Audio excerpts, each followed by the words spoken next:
ওই কৃষ্ণ নাম ভোলাতে পারেনি। যখন কোনো কাজই হলো না তখন তাকে মারার চক্রান্ত করলেন।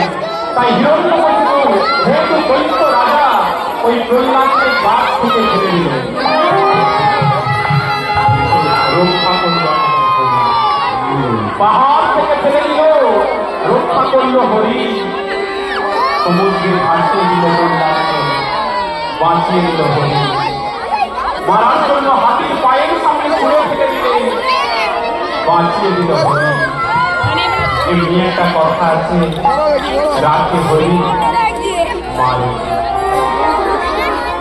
যখন প্রহ্লাদকে কোনোভাবেই আর মারতে পারছে না হিরণ্যকশিপু, তখন চিৎকার করে বলে উঠল, কেউ কি নেই প্রহ্লাদকে মারার জন্য?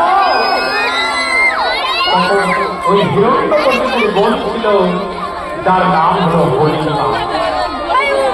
এই হোলিকা ছিল হিরণ্যকশিপুর বোন। আর এই হোলিকা একটা বল পেয়েছিল, কোনো আগুন, কোনো ভক্ত, কোনো আগুন তাকে ভক্ত করতে পারবে না, মারতে পারবে না। তাই সেই হোলিকা এগিয়ে এসে বলল, দাদা